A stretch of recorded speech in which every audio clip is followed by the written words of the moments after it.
ओम नमः शिवाय। हर हर महादेव। जय गुरुदेव। मोक्षदा एकादशी व्रत कथा पूजन विधि। मोक्षदा एकादशी के दिन भगवान श्री कृष्ण, महर्षि वेद व्यास और श्रीमद् भागवत गीता का पूजन किया जाता है। इस व्रत की पूजा विधि इस प्रकार है। व्रत से एक दिन पूर्व दशमी तिथि को दोपहर में एक बार भोजन करना चाहिए। ध्यान रहे रात्रि में भोजन नहीं करें।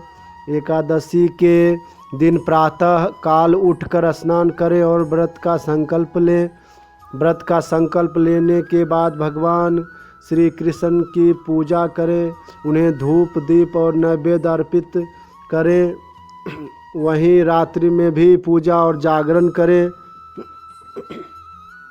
एकादशी के अगले दिन द्वादशी को पूजन के बाद ज़रूरतमंद को भोजन व दान दक्षिणा देना चाहिए। इसके बाद भोजन ग्रहण करके व्रत खोलना चाहिए।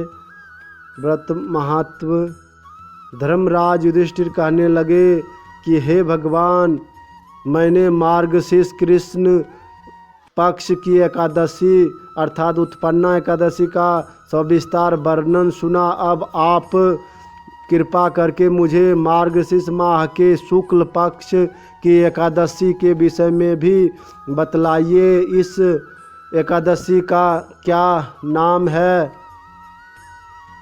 तथा इसके व्रत का क्या विधान है, इसकी विधि क्या है, इसका व्रत करने से किस फल की प्राप्ति होती है, कृपया यह सब विस्तार पूर्वक कहिए। भगवान श्री कृष्ण चंद्र जी महाराज बोले, मार्गशीर्ष माह के शुक्ल पक्ष में आने वाली इस एकादशी को मोक्षदा एकादशी कहा जाता है।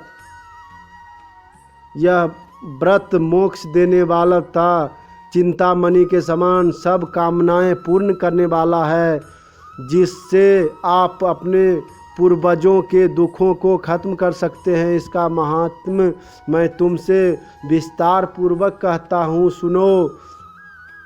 गोकुल नाम के नगर में बैखानस नामक राजा राज करता था। उसके राज में चारों वेदों के ज्ञाता ब्राह्मण रहते थे। वह राजा अपनी प्रजा का पुत्रवत पालन करता था। एक बार रात्रि में राजा ने एक स्वप्न देखा कि उसके पिता नरक में हैं। उसे बड़ा आश्चर्य हुआ। प्रातः वह विद्वान ब्राह्मणों के पास गया और अपना स्वप्न बताया। कहा, मैंने अपने पिता को नरक में कष्ट उठाते देखा है। उन्होंने मुझसे कहा कि हे पुत्र, मैं नरक में पड़ा हूँ, यहाँ से तुम मुझे मुक्त कराओ। जब से मैंने ये वचन सुने हैं तब से मैं बहुत बेचैन हूँ। चित्त में बड़ी अशांति हो रही है। मुझे इस राज्य, धन, पुत्र, स्त्री, हाथी, घोड़े आदि में कुछ भी सुख प्रतीत नहीं होता। क्या करूं? राजा ने कहा, हे ब्राह्मण देवताओं, इस दुख के कारण मेरा सारा शरीर जल रहा है। अब आप कृपा करके कोई तप, दान, व्रत आदि ऐसा उपाय बतलाइए जिससे मेरा पिता को मुक्ति मिल जाए। उस पुत्र का जीवन व्यर्थ है जो अपने माता पिता का उद्धार न कर सके। एक उत्तम पुत्र जो अपने माता पिता तथा पूर्वजों का उद्धार करता है, वह 1000 मूर्ख पुत्रों से अच्छा है। जैसे एक चंद्रमा सारे जगत में प्रकाश कर देता है, परंतु हजारों तारे नहीं कर सकते। ब्राह्मणों ने कहा, हे राजन, यहाँ पास ही भूत भविष्य वर्तमान के ज्ञाता पर्वत ऋषि का आश्रम है। आपकी समस्या का हल वे जरूर करेंगे। ऐसा सुनकर राजा मुनि के आश्रम पर गया। उस आश्रम में अनेक शांत चित्त योगी और मुनि तपस्या कर रहे थे। उसी जगह पर्वत मुनि बैठे थे। राजा ने मुनि को साष्टांग दंडवत किया। मुनि ने राजा से सांगोपांग कुशल पूछी। राजा ने कहा कि महाराज, आपकी कृपा से मेरी राज्य में सब कुशल है, लेकिन अकस्मात मेरे चित्त में अत्यंत अशांति होने लगी है। ऐसा सुनकर पर्वत मुनि ने आंखें बंद की और भूत विचारने लगे।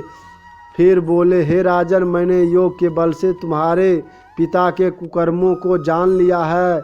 उन्होंने पूर्व जन्म में कामातुर होकर एक पत्नी को रति दी, किंतु सौत के कहने पर दूसरी पत्नी को ऋतुदान मांगने पर भी नहीं दिया। उसी पाप कर्म के कारण तुम्हारे पिता को नरक में जाना पड़ा। तब राजा ने कहा, उसका कोई उपाय बताइए। मुनि बोले, हे राजन, आप मार्गशीर्ष एकादशी का उपवास करें और उस उपवास के पुण्य को अपने पिता को संकल्प कर दें। इससे के प्रभाव से आपके पिता की अवश्य नरक से मुक्ति होगी। मुनि के ये वचन सुनकर राजा महल में आया और मुनि के कहने के अनुसार कुटुंब सहित मोक्षदा एकादशी का व्रत किया। इसके उपवास का पुण्य उसने पिता को अर्पण कर दिया। इसके प्रभाव से उसके पिता को मुक्ति मिल गई और स्वर्ग में जाते हुए वे पुत्र से कहने लगे, हे पुत्र, तुम्हारा कल्याण हो। यह कहकर स्वर्ग चले गए। मार्ग शेष मास की शुक्ल पक्ष की मोक्षदा एकादशी का जो व्रत करते हैं उनके समस्त पाप नष्ट हो जाते हैं।